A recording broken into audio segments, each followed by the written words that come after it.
Parliamo di quella che è stata ribattezzata la norma anti-sindaci. Se ne parla ultimamente in tutta la regione, ma che cos'è e come funziona e perché alcuni primi cittadini si oppongono, lo chiediamo proprio a uno di loro, a Ciro Dalò, sindaco di Grottaglie, che è in collegamento con noi. Buongiorno.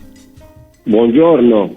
Allora Dalò, mi collega se sbaglio, la norma antisindaci, ribattezzata così in qualche modo, prevedeva inizialmente che se un sindaco avesse intenzione di candidarsi in altre competizioni come le regionali avrebbe dovuto dimettersi 6 mesi prima dall'incarico di primo cittadino, giusto?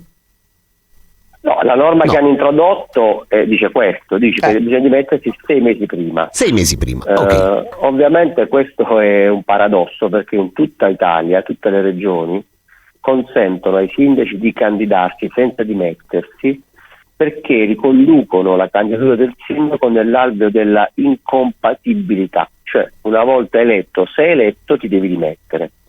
Regione Puglia invece ha riportato questa condizione come ineleggibilità, cioè nel senso che o ti dimetti o non ti puoi candidare. Dalò, perché Quindi secondo lei? È un paradosso.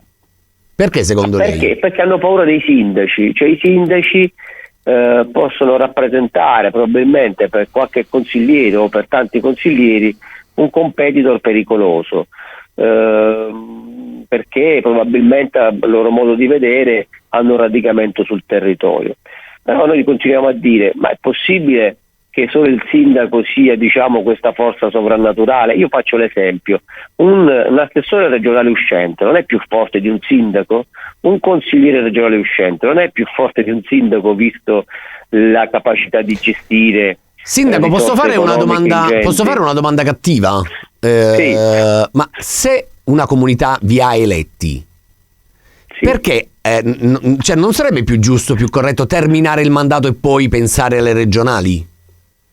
Ma sicuramente questo è un giusto principio, fermo restando che poi è sempre la stessa comunità che ti elegge per andare in regione, quindi se la comunità non ti vuole mandare non ti elegge, è esattamente questo il punto. Però a quel punto voi rimanete a fare i sindaci, qualora, diciamo, ci fosse la vecchia norma. Adesso ovviamente non è così, perché no. tanti diciamo che hanno il consenso dei cittadini si candideranno comunque e voteranno i comuni in commissariamento. Cioè, il fatto non è che questa norma impedisce al sindaco di candidarsi. Poi dovete considerare una cosa, che tutti i sindaci che, diciamo, eventualmente si proporranno per la candidatura sono dei sindaci a cui manca poco alla fine del mandato, quindi comunque, voglio dire, chi manca un anno, chi manca un anno e mezzo, tutto sommato sono a fine della scadenza, quindi, diciamo, il cittadino è già pronto a dover andare di nuovo alle elezioni, quindi non è questo il tema.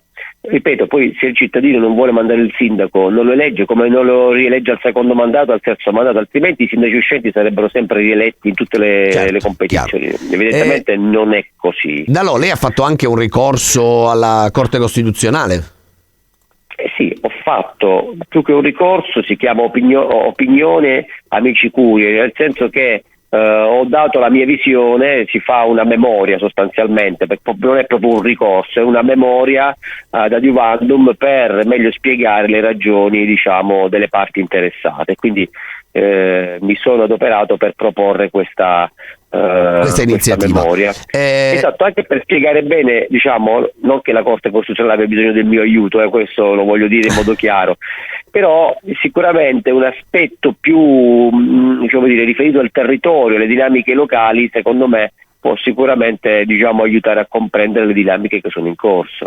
Un'ultima cosa che volevo chiedere: quando capiremo che cosa se ne farà di questa legge alla fine? Perché inizialmente c'erano delle modifiche, ma insomma andrà in porto, sì o no? Voglio dirti che intanto io ho fatto un'istanza nella mia memoria, ho fatto istanza di sospensiva dell'efficacia della legge.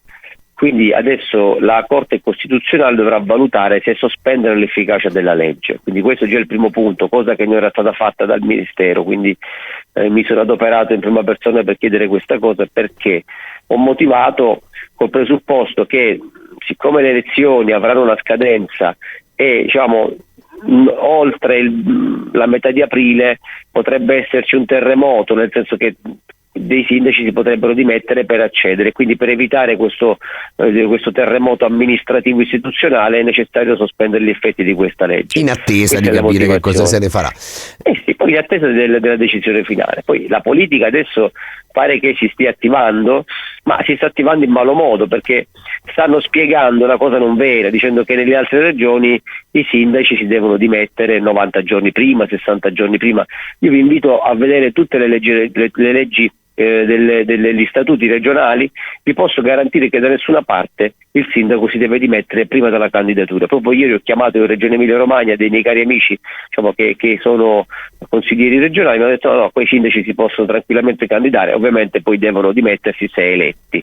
Quindi questo è il tema, e questo è il tema. E l'incompatibilità, cosa che ha detto il Ministero in una nota, io l'ho anche allegata in un mio post.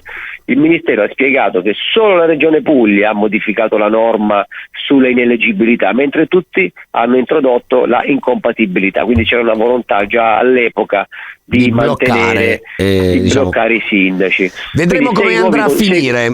Noi intanto ringraziamo. Se i consiglieri regionali, sentimi solo questo, volessero fare, diciamo, dare una dimostrazione di apertura, perché quella appartiene ad una logica patriarcale, quella modifica normativa, ecco, potrebbero aprire la candidatura ai sindaci anche per, diciamo, creare una competizione più sana e consentire ai cittadini di poter scegliere veramente chi deve rappresentare in regione. Mi consenta di fare una battuta in chiusura, Sindaco. In questo momento credo che siano più impegnati a cercare di capire quanti saranno i posti da consiglieri disponibili alle prossime regionali, ma comunque lei l'appello l'ha lanciato, vediamo se qualcuno la raccoglierà. Grazie a Ciro Dalò, sindaco di Grottaglie, per essere stato con noi. Buona giornata, buon lavoro a tutti.